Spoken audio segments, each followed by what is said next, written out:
But unlike the dramatic stories of pharaohs and pyramids that often leap from the pages of textbooks or museum labels, tonight's story is told in stillness, in the quiet hush of river reeds swaying beneath moonlight, in the patient whisper of desert winds over temple stones. It is a story not only of kings and conquests, but of breath and belief, of farmers and scribes, of gods carved into granite and bread baked in clay ovens. A story of an entire world risen from the river, shaped by the sun, and remembered across millennia. We begin with the river. The Nile, life-giver of Egypt, flows not just through its geography, but through its soul. Every year, it would rise and fall with dependable grace, flooding the land, depositing rich black silt kemet, as the Egyptians called it, the Black Land, while leaving behind the harsh desert, or Deshret, the Red Land. In this rhythm, life found its pattern. Birth and death, flood and harvest, sunrise and sunset, all were understood through the harmony of nature's cycles. And Egypt, unlike many ancient civilizations, was blessed with stability. It endured for thousands of years. Imagine drifting downstream.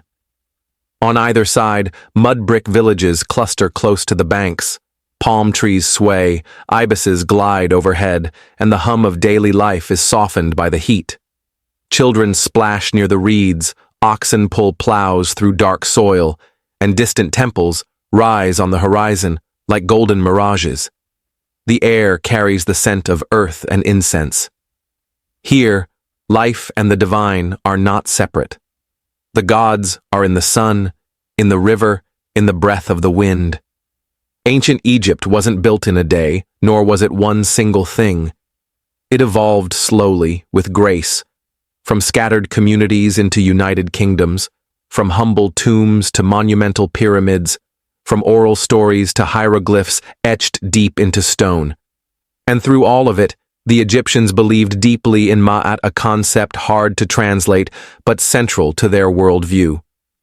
Ma'at was order, balance, truth, and harmony. It governed not only society, but the cosmos. To live in accordance with Ma'at was to live rightly, whether you were a pharaoh or a potter. And so, this is where our journey begins. Not with battle cries or trumpet calls, but with silence, with slow footsteps in the sand, with a vision of time that loops and returns. The Egyptians believed in eternity, in cycles, the sun rising again, the soul returning, the river never ceasing. And in this dreamlike rhythm, we follow their story from the dawn of agriculture to the golden age of pharaohs. From the sacred rites of the afterlife to the foreign winds that would someday reshape their world.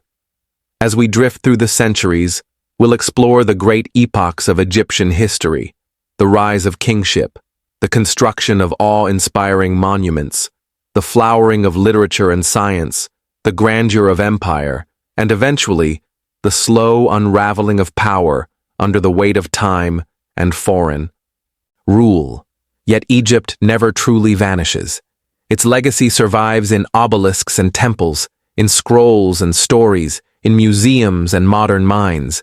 Even now, the name of Cleopatra echoes. The mystery of the pyramids endures. The face of Tutankhamun, a boy king lost to time, still gazes back at us from behind a golden mask. So now, with the world quiet around you, let your mind wander to a different age. Let your breath slow to match the current of the Nile. Let go of modern noise and enter the hush of an ancient land. This is not merely a history lesson, it is a guided dream through time, a river of memory, still flowing beneath the stars. And as the waters of sleep begin to rise, we begin the first chapter of this journey. The very beginning of Egypt, before the pyramids, before the pharaohs, when scattered tribes first learned to settle, to plant, and to build. The wind is soft across the water. We drift further back, beyond the names and dates etched into temple walls, back into prehistory, when Egypt was still just a long ribbon of fertile land, hemmed in by desert, and life was beginning to root itself gently into the soil. It is around 10,000 years ago. The last ice age has retreated. Across North Africa, the climate begins to change. Savannas turn to deserts. The Sahara, once green and wet, begins to dry. And along the narrow floodplain of the Nile, people gather. They are not yet Egyptians, not as we know them. They are nomads, hunters, gatherers. Early humans drawn to water in an increasingly arid world. These small communities follow the seasons, fishing from the Nile's rich waters, hunting gazelle, and gathering wild grains. Over generations, they begin to settle, gradually learning the rhythms of the river, the flood that comes each year, the fertility it brings, the crops it allows them to grow. This is the beginning of agriculture in Egypt, and with it, the first threads of civilization. Villages rise along the riverbanks. Pottery becomes more refined. Tools shift from simple flint to more intricate designs. Graves are dug with more care, and bodies are buried with items suggesting belief in something beyond death. Already, we see the stirrings of what will later become one of the most elaborate spiritual traditions in the world. We call this early period the predynastic era, meaning before the dynasties, before kings, before writing, but not before culture. Two important cultures emerge in this time, Naqada in the south and Mahdi in the north. They are separated by geography, language, and custom, yet both lay the foundations for Egypt's eventual unification. The Naqada people especially show signs of what is to come. They craft figurines and decorated pottery. They trade with neighboring lands, and in their art, we begin to see recognizable symbols, boats with curved prows, men with crowns, animals, both real and mythical. These motifs will later appear in Egyptian hieroglyphs, suggesting continuity across centuries. And then slowly, almost imperceptibly, something changes. Towns grow larger, authority becomes more centralized. Powerful individuals begin to emerge, chieftains who command not just respect, but resources. Their tombs become more elaborate, their symbols more permanent. We now enter the era of proto-kingdom small states, with rulers who begin to resemble pharaohs. One of the most important is the kingdom of Nekhen, or Hierakonpolis, in Upper Egypt. Here, archaeologists have uncovered large ceremonial buildings, elite burials, and evidence of early religious practices. The god Horus, the falcon deity associated with kingship, makes his first appearance here long before the pyramids rise. Horus is already taking flight in Egyptian thought. Meanwhile, in Lower Egypt, another proto-kingdom forms, Buto, connected with the cobra goddess Wadjet. And so we begin to see a pattern: two lands, two crowns, two sets of traditions, the two lands of Upper and Lower Egypt. For generations, they grow separately. But a unification is coming, one that will mark the true beginning of dynastic Egypt. Before that, however, something extraordinary emerges: writing. Around 3200 BCE, in the late pre-dynastic period, we find the first use of hieroglyphs, pictorial signs used to record names, ownership, and religious phrases. These are not yet full sentences, but they show remarkable complexity. Some symbols resemble birds, others eyes, reeds, or water. The Egyptians do not invent writing in isolation. Mesopotamia has cuneiform by now, but they give their system a uniquely visual and spiritual dimension. From here, everything accelerates. A ruler named Narmer, sometimes equated with Menes, though scholars debate, emerges from Upper Egypt. He conquers the north, uniting the two lands under one crown. His famous palette, a ceremonial stone carved with early hieroglyphs, shows him wearing both the white crown of Upper Egypt and the red crown of Lower Egypt, a symbol of unified rule. With Narmer, Egypt's first dynasty begins, and with it, history begins. The Egyptians will later describe their past in grand terms. They will speak of golden ages, of divine kings, of timeless order. But the truth is more grounded and more human. Egypt did not spring into existence whole. It was shaped over thousands of years by people planting seeds, firing pots, burying their dead with care, and gazing at the sky with questions.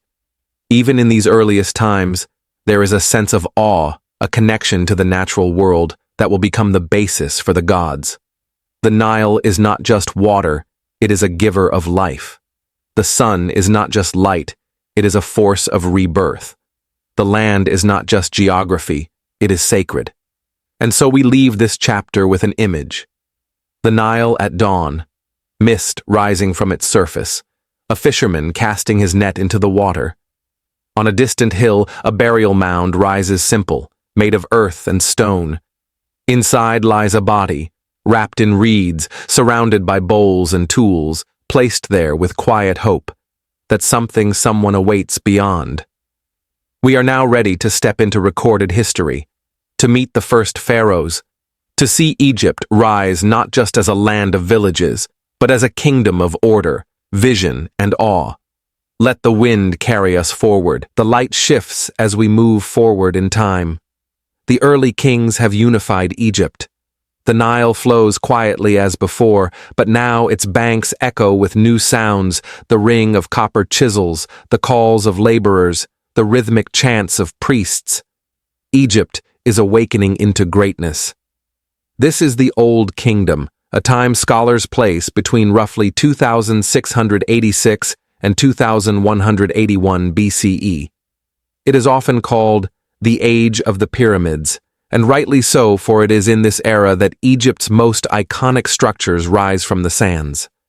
But beneath the stone and scale lies a deeper story, one of divine kingship, organized society, and the forging of Egypt's unique identity. We begin with the Third Dynasty, and with a man named Djoser. He is not the first king of Egypt, but under his rule, something shifts.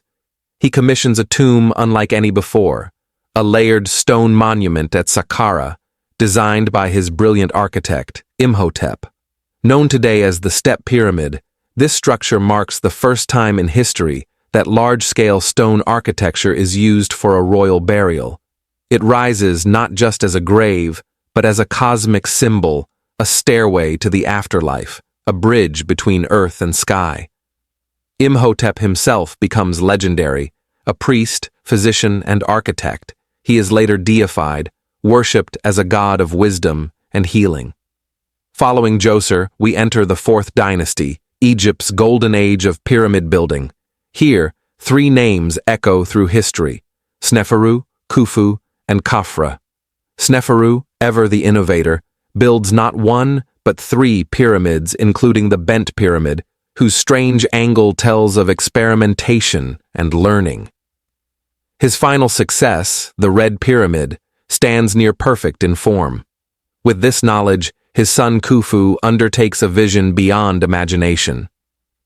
At a plateau called Giza, Khufu orders the construction of the Great Pyramid, the largest ever built in Egypt, and the only one of the 7 wonders of the ancient world still standing. Over 2 million limestone blocks, some weighing several tons, are quarried, transported, and set with astonishing precision. No mortar, no cranes, just human ingenuity, sheer labor, and spiritual belief. For the Egyptians, this is not just engineering, it is theology in stone. Next comes Khafra, who builds the second Great Pyramid at Giza, and possibly the Great Sphinx, that silent sentinel with the body of a lion and the face of a king. To this day, its original name is lost, but it watches still, serene and eternal, gazing toward the rising sun. These kings are more than rulers, they are living gods. The Egyptians believe the pharaoh is the earthly embodiment of Horus, the falcon god of kingship, and upon death, he becomes one with Osiris, lord of the afterlife. The pyramid is not simply a tomb, it is a cosmic engine, ensuring the king's journey to the heavens. And around these pyramids, life organizes itself. Towns for workers, temples for offerings, fields to feed the people. Egypt becomes a state not just of physical might, but spiritual precision. Every aspect of life, from architecture to administration, is guided by Ma'at. Beneath the grand designs, society hums with purpose. Scribes record harvests, births, taxes. Artists carve reliefs of daily life fishing, weaving, feasting. Priests tend to sacred rituals, ensuring the gods are honored. Farmers align their seasons with the Nile's rhythms, planting wheat and flax as the waters recede. Even in the shadows of kings, the common people live with meaning. They build homes from mud brick, bake bread in clay ovens, raise children beneath the desert sun. Their lives are brief by modern standards, 30 to 40 years, but their worldview is rich. Death is not an end, but a transition. Life is a preparation for eternity. As we move into the 5th and 6th dynasties, the pyramids become smaller, but religious ideas grow more complex. Inside the pyramids of kings like Unas and Teti, we find the pyramid texts, the oldest known religious writings in the world. These are not mere decorations, they are spells, prayers, and incantations designed to guide the soul of the king into the afterlife. We hear their voices even now. "O king, you are gone up on high. You have not gone dead, you have gone alive. You stride over the sky like the sun." These texts reflect a growing concern. As time passes, central power weakens. Regional governors called nomarchs begin to assert autonomy. Resources stretch thin, pyramid building slows. By the end of the Old Kingdom, the centralized state begins to unravel. Famines strike. The annual Nile floods become erratic. Records speak of a time when the poor suffer and the gods seem distant. One ancient sage, Ipuwer, laments, "The river is blood. The nobles are hungry. The land turns round like a potter's wheel." It is a time of disorientation but not collapse. Egypt does not fall into ruin. Rather, it changes. The Old Kingdom ends not with fire, but with fog, a gradual fading of central authority into a period known as the First Intermediate Period. Yet even as dynasties fall, the monuments remain. The pyramids stand in silence, their shadow stretching across centuries. The ideology of kingship divine, eternal, continues to shape Egypt for generations to come. And so we leave this chapter in awe of what human hands can build when moved by vision, belief, and discipline, of a people who did not merely fear death, but planned for it with cosmic care. As we glide past the Giza Plateau, the moonlight catches the edge of the Great Pyramid. It glows like a beacon, not of empire, but of eternity. Let us now follow Egypt through its next transformation, when chaos gives way once more to order and new dynasties rise from the dust. The Nile flows still, but Egypt is fragmented. The unity once forged under the pyramids has broken. We enter the First Intermediate Period, a time of droughts, rival dynasties, and scattered authority. From 2181 to 2055 BCE, local warlords and provincial governors, the nomarchs rise in power, ruling like petty kings. Tombs multiply outside the old capitals. In the silence between dynasties, Egypt rethinks itself. But as with the floodwaters, renewal comes after decline. Around 2055 BCE, a ruler from the southern city of Thebes, a man named Mentuhotep II, reasserts central authority. With careful diplomacy and military force, he reunifies the land. His reign marks the start of the Middle Kingdom, traditionally dated from circa 2050 to 1650 BCE. Gone are the colossal pyramids. In their place, Egypt builds inward into literature, law, and introspection. We find Mentuhotep's mortuary complex not at Giza, but at Deir el-Bahri, nestled against the cliffs of western Thebes. Here, architecture mirrors the land, colonnades echo the horizon, symmetry honors balance. It is a temple of quiet confidence, not overwhelming grandeur. Under the kings of the 11th and 12th dynasties, Egypt is centralized once more. Irrigation projects restore farmland. Canals link the Nile to distant oases. Trade resumes with Nubia and the Near East. Fortresses rise along the borders. Stability Mayat returns. But something deeper is changing. Where the Old Kingdom placed its faith in the divine king alone, the Middle Kingdom contemplates the soul of the individual. Tombs of officials, not just kings, now include inscriptions expressing personal hopes for the afterlife. Even common people begin to commission stelae and modest offerings. The sacred becomes more accessible. This democratization of belief parallels a literary flowering. For the first time, we find authored texts, philosophical dialogues, moral teachings, historical tales. The tone is introspective, sometimes melancholic. Egypt begins to think out loud. One remarkable example is the dialogue of a man with his Ba, a kind of existential reflection between a weary man and his Ba, his soul or personality. The man despairs at the troubles of life, while the Ba argues for endurance and acceptance. It is a profound meditation on suffering and meaning over 4,000 years old, yet hauntingly familiar. Another gem is the tale of Sinuhe, perhaps the most beloved story of ancient Egyptian literature. It tells of a court official who flees Egypt upon hearing of the king's death, living in exile in Syria. He prospers abroad, yet longs for home. Eventually, he is forgiven and returns to Egypt, where he is buried with honor. Sinuhe's story is more than fiction. It reflects themes of identity, exile, belonging, and the pull of homeland. It is a mirror for the Egyptian soul. These texts are not written for grandeur. They are preserved on scraps of papyrus, etched on limestone flakes called ostraca, whispered by scribes in dim-lit rooms.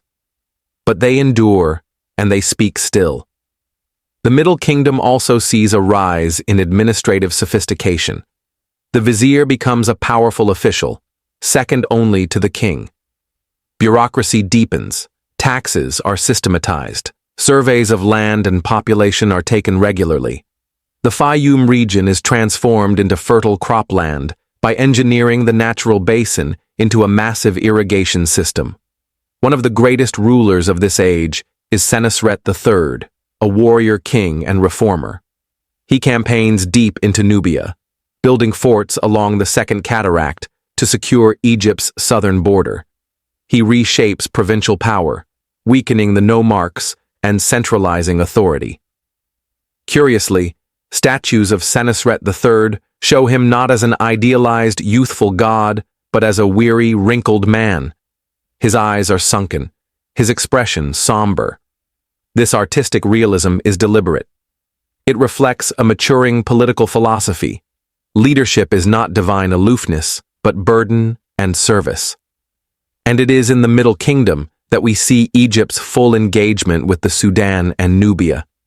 The gold of Kush, the cattle and exotic goods of the southern lands, flow north into Egypt. Fortresses like Semna and Buin monitor trade and protect routes. At times, Egypt dominates Nubia.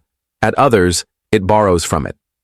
The relationship is complex, not conquest alone, but cultural exchange. As this golden age progresses, the Middle Kingdom kings maintain a careful balance: military strength, administrative order, and cultural depth. Yet no dynasty lasts forever. After Amenemhat III, the central government begins to weaken. A series of less effective rulers follows.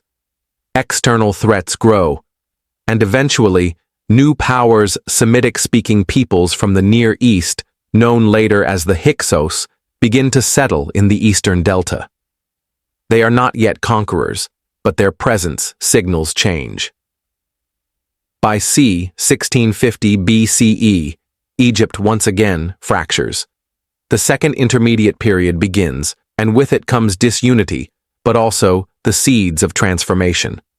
And yet, the Middle Kingdom leaves a profound legacy. Its texts, architecture, and ideas shape all that comes after. In later periods, Egyptians would look back on it as a time of just kings and wise scribes, a golden age of balance and refinement.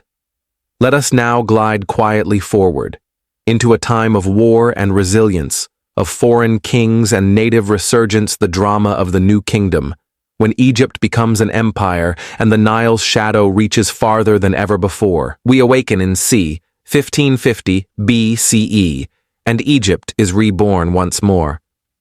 After nearly a century of foreign rule by the Hyksos, a native king from Thebes, Ahmose I, leads a successful revolt. With clever military tactics and the use of horse-drawn chariots, once a foreign invention, he drives the Hyksos from the delta and reunifies Egypt. This marks the dawn of the new kingdom, a period of immense wealth, military expansion, and monumental building, lasting until circa 1070 BCE. If the Old Kingdom built pyramids and the Middle Kingdom wrote poetry, the New Kingdom builds empires. The pharaoh is now more than king, he is warrior, diplomat, builder, and living god. We stand at the threshold of the 18th dynasty, one of the most storied in Egyptian history. The kings of this line and queens will project Egyptian power far beyond its borders. We begin with Thutmose I, who pushes Egypt's frontier deep into Nubia and campaigns into the Levant. His daughter, Hatshepsut, will become one of history's most fascinating rulers. She begins her reign as regent for her stepson, Thutmose III, but over time she assumes full royal titles and becomes pharaoh in her own right, a rare and bold move for a woman in Egyptian politics. Her mortuary temple at Deir el-Bahri, a masterpiece of harmony and elegance, tells her story in stone. Colonnades bloom like papyrus stalks. Reliefs depict her divine birth and famous expedition to Punt, a mysterious land of incense, gold, and exotic animals. She presents herself not in modesty, but in splendor. In statues, she dons the royal kilt and false beard of a male king, not as disguise, but as symbolic power. And yet, her reign is peaceful, prosperous, defined more by diplomacy and architecture than war. After her death, Thutmose III erases many of her inscriptions, not out of hatred, but perhaps to reassert the male royal line. Thutmose III, sometimes called the Napoleon of Egypt, campaigns across the Levant, defeating a coalition of rebellious cities at the Battle of Megiddo. His annals are inscribed on the walls of Karnak Temple, a journal of conquest, detailing tribute, cities, and even the spoils of war. It is in this era that Egypt becomes an international superpower. Gold flows from Nubia, timber from Lebanon, horses from the Hittites, daughters of foreign kings are wed into the pharaoh's harem. Egypt does not just fight, it negotiates, corresponds, and commands. The royal court becomes cosmopolitan. Letters written in Akkadian, the diplomatic lingua franca of the time, are exchanged with rulers from Babylon, Mitanni, and Hatti. These are preserved in the Amarna letters, a treasure trove of diplomacy, revealing the complex web of alliances and rivalries that bind the ancient Near East. And then comes a break in the pattern, the reign of Akhenaten. Originally named Amenhotep IV, this pharaoh changes everything. He renames himself Akhenaten, meaning effective for the Aten, and abandons the traditional gods of Egypt in favor of Aten, the sun disk. Temples are closed. Statues of Amun are defaced. A new capital, Akhenaten, modern-day Amarna, is built in the desert, far from Thebes. Art shifts dramatically. Pharaohs are shown with elongated skulls, protruding bellies, and tender gestures. Akhenaten is depicted not as a warrior, but as a father, cradling his daughters beneath the rays of the Aten. Historians debate his motives. Was this a true monotheistic revolution? A political maneuver to weaken the priesthood of Amun? Or a personal spiritual journey? His queen, Nefertiti, is one of the most famous women of the ancient world, immortalized in a bust of exquisite beauty found in Amarna. Their reign, though brief, leaves an indelible mark. But after Akhenaten's death, his successors, including a young boy named Tutankhamun, restore the old gods, return to Thebes, and erase Akhenaten's memory. Tutankhamun, or King Tut, is a minor pharaoh in terms of power, but his tomb, discovered by Howard Carter in 1922, is among the most important archaeological finds in history. Untouched for over 3,000 years, it contained golden shrines, chariots, jewelry, and the famous funerary mask, a face that became the symbol of ancient Egypt itself. Yet Tutankhamun's reign was short. After his death, Egypt passes through a series of rulers until the arrival of one of its most formidable kings, Ramses II, or Ramses the Great. Ramses II rules for over 6 decades. He builds on a colossal scale temples at Abu Simbel, cities like Pi Ramesses, colossal statues of himself standing guard like giants. His building projects span the length of Egypt, from Nubia to the Mediterranean. He also wages war. The most famous is the Battle of Kadesh against the Hittites, one of the largest chariot battles in history. Though the battle ends in a stalemate, Ramesses proclaims it a great victory, inscribing the event on temple walls in grand detail. In time, Egypt and the Hittites sign what is perhaps the world's first known peace treaty, agreeing to mutual aid and defense, a remarkable document, recorded in both Egyptian and Hittite versions. Ramses II lives so long that his successors struggle to fill his sandals. After his death, the empire begins to fray. And yet, the new kingdom's legacy is monumental. At Karnak, the temple complex grows into a forest of pillars. At Luxor, obelisks and sphinxes line ceremonial roads. At Abu Simbel, the seated figures of Ramesses gaze eternally across the Nile. The Valley of the Kings, hidden in the cliffs of western Thebes, becomes the final resting place for pharaohs' tombs, carved deep into the rock, filled with spells from the Book of the Dead, celestial maps, and golden treasures. But behind the grandeur, cracks begin to form. Priests of Amun grow powerful, rivaling the king himself. Foreign threats return. The Hittite Empire collapses. The mysterious sea peoples raid the coasts. Egypt's hold on its empire slips. By c. 1170 BCE, the New Kingdom ends, and Egypt enters a time of division, the Third Intermediate Period. Once again, power fragments between competing dynasties, high priests, and regional rulers. And yet, even in decline, Egypt remains a beacon. Its temples stand. Its language is written. Its rituals continue. The land does not forget its gods or its past. As we drift further down the Nile of time, we pass into twilight, but not darkness.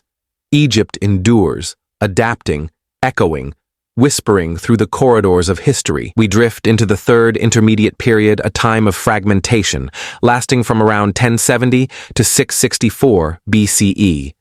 Egypt is no longer the united imperial power it once was. The high priests of Amun in Thebes rule the south with religious authority, while Libyan-descended dynasties emerge in the delta, forming their own power centers.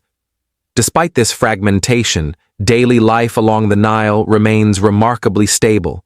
Farmers still plant by the flood, scribes still learn hieroglyphs, temples still hum with incense and prayer. The soul of Egypt endures, even when its body fractures. In the north, Libyan chieftains, once mercenaries in Egyptian service, rise to power. These rulers, such as those of the 22nd dynasty, take Egyptian names and uphold traditions. Yet their foreign origins signal Egypt's growing entanglement with outside forces. In the south, Thebes remains devoutly religious. Temples flourish, especially at Karnak, where priests of Amun continue to amass land and wealth. At times, Egypt is ruled not by pharaohs alone, but by divine families, priests, generals, and royal women sharing authority. This political patchwork leaves Egypt vulnerable. In the 8th century BCE, a new power rises to the south in Nubia, where the descendants of ancient Kush reforge their identity. The Nubians, long in cultural contact with Egypt, embrace its language, religion, and royal traditions. Their kings, ruling from Napata, begin to look north with reverence and ambition. Around 750 BCE, Paye, a Nubian king, launches a campaign to reunify Egypt under divine rule. His inscriptions describe not conquest, but purification. He enters temples with humility, performs rites, and demands submission in the name of Ma'at, the principle of cosmic order. Thus begins the 25th dynasty, known as the Kushite dynasty, in which black pharaohs from Nubia rule a reunified Egypt from Thebes. Their reign is marked by religious revival, temple restoration, and deep reverence for old kingdom ideals. Among them, Taharqa stands tall. He builds massive temples, commissions sphinxes in his likeness, and becomes a major player in the geopolitics of the Near East. His rule stretches from the Nile Delta to the edges of modern-day Sudan. But this golden moment is brief. A new threat looms in the northeast Assyria, a fearsome military empire expanding westward.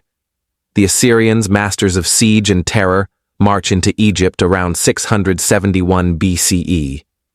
Their king, Esarhaddon, invades and sacks Memphis. Though Taharqa resists, Assyria ultimately drives the Kushite rulers back to Nubia. In their place, Assyria installs vassal kings, local rulers loyal to Nineveh. Among them is Psamtik Y, who emerges as a strong figure, founding the 26th dynasty, the last great native Egyptian line before foreign conquest becomes the norm. Under Psamtik and his successors, Egypt enjoys a final cultural renaissance.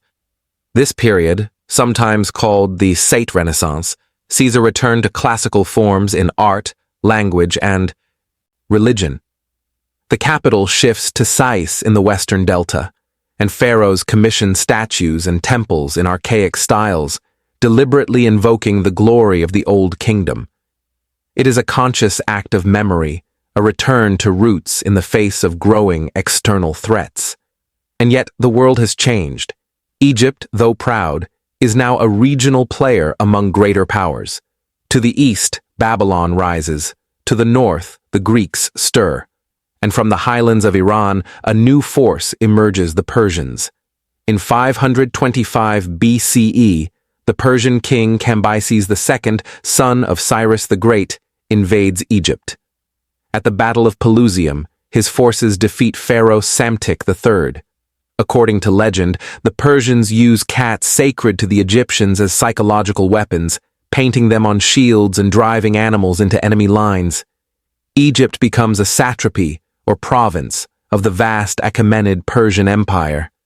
Its temples are respected, its priesthood preserved, but real power flows from Persepolis, not Memphis or Thebes. Though some revolts flare most notably under the native pharaoh Amyrtaeus of the brief 28th dynasty, Persian rule dominates for nearly 2 centuries. Then, in 332 BCE, a new conqueror arrives, Alexander the Great. Marching into Egypt without resistance, Alexander is hailed not as invader, but as liberator. He honors the gods, sacrifices at Memphis, and travels to the Oracle of Amun at Siwa Oasis, where he is allegedly confirmed as divine son.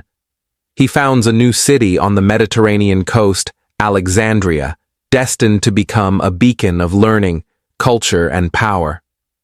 Though Alexander soon departs for further conquest, Egypt is forever changed. After his death, his general Ptolemy claims Egypt, founding the Ptolemaic dynasty, Greek in origin, but Egyptian in rule. The Ptolemies adopt pharaonic titles, build temples to Egyptian gods, and rule from Alexandria for nearly 300 years. One of the most famous Ptolemies is Cleopatra, the 7th, the last active ruler of ancient Egypt. Fluent in Egyptian, shrewd in diplomacy, and formidable in politics, Cleopatra aligns herself with Julius Caesar, then Mark Antony, in a desperate bid to preserve Egyptian sovereignty. But Roman ambition proves too great.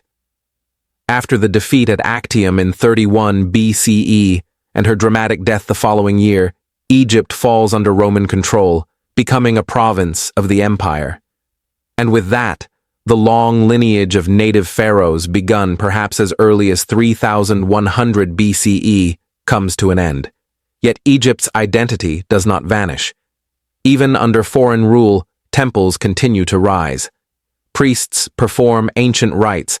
Hieroglyphs are carved until the 4th century CE. The goddess Isis is worshipped from the Nile to Britain. Egyptian magic, medicine, and mystery weave themselves into Roman, Greek, and later Islamic cultures. The Temple of Philae, dedicated to Isis, remains active until the 6th century CE, when it is finally closed by Christian decree, and the language of ancient Egypt once spoken, then written in elegant hieroglyphs, evolves into Coptic, the final stage of the Egyptian tongue, still used today in religious contexts. Egypt may no longer have a pharaoh, but it never forgets itself. Its soul, older than empires, flows with the Nile constant, sacred, and enduring. As we lie gently in the hush of history, the tale of ancient Egypt does not end, it transforms.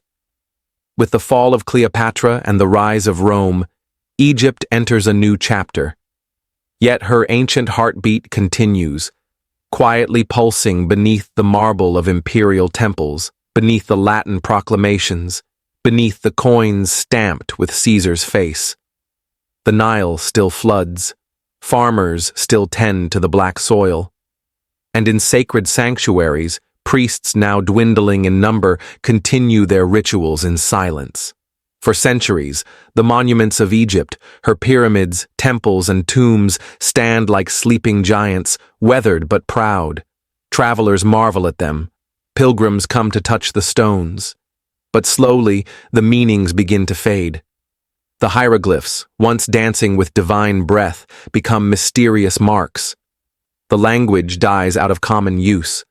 The great stories of Ra's sun bark, of Isis and Osiris, of the judgment of the heart, recede into myth and memory.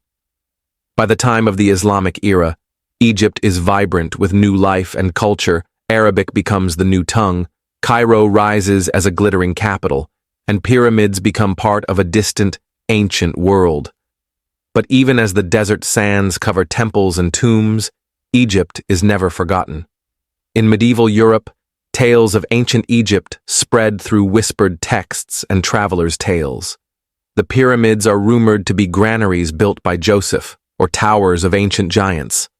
Obelisks are carted off to Rome, Constantinople, and Paris. Still, no one can read the hieroglyphs.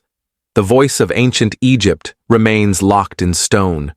Until, one day, in 1799, by the banks of the Nile, a soldier in Napoleon's army discovers something extraordinary near the town of Rosetta. A slab of stone inscribed with 3 scripts, Greek, Demotic, and hieroglyphic. This Rosetta Stone becomes the key. Over 2 decades, scholars study it with growing excitement. And in 1822, a young French linguist named Jean-François Champollion finally cracks the code. He realizes that hieroglyphs are not symbols of magic alone, but a system of writing, combining sound, image, and meaning. And suddenly, the walls of temples and tombs begin to speak again. Egypt's voice returns. In the 19th and early 20th centuries, the world turns its eyes to Egypt. Expeditions sail up the Nile. Archaeologists dig beneath the sand. Tourists marvel at colossal statues, sunken palaces, and painted ceilings hidden for thousands of years. In 1922, the tomb of Tutankhamun, untouched for over 3,000 years, is discovered by Howard Carter in the Valley of the Kings. The golden mask of the boy king becomes a symbol of mystery, beauty, and timeless allure. Museums fill with treasures. Debates rage over ownership, heritage, and memory, and Egyptology becomes a discipline, half science, half wonder. Yet through it all, the people of Egypt, modern Egyptians, continue to live among the ruins of their ancestors. Farmers plow near buried temples. Children play beneath the gaze of sphinxes. The ancient and the present intertwine. Today, as you listen, the temples still stand. Luxor, Karnak, Abu Simbel, and Philae, they rise against the sun, testaments to the precision, devotion, and imagination of a civilization that refused to forget. Tourists walk their corridors, scholars translate their walls, and in quiet moments, some still leave offerings, a flower, a whisper, a gaze toward the past.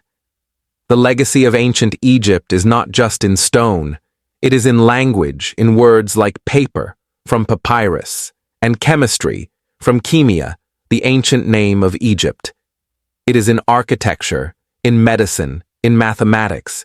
It is in dreams, for Egypt has always lived not just in reality, but in the collective dream of humanity. From the first step pyramid to the star charts on tomb ceilings, from the laws of Ma'at to the love poems inscribed on potsherds, Egypt gave the world memory, time, and imagination. So as we close this journey from Narmer's crown to Cleopatra's fall, from reed boats to golden masks, we return to the quiet of the Nile. The waters still flow, the stars still shine as they did over Giza, and the voices of priests, scribes, and kings still echo, if only we learn how to listen. In dreams, perhaps, you may find yourself walking among lotus pillars, beneath painted ceilings where falcons fly, where ankhs shimmer, and the scent of myrrh drifts on the air. And there, you may hear the oldest lullaby of all the river, the stars, and the silence of stone.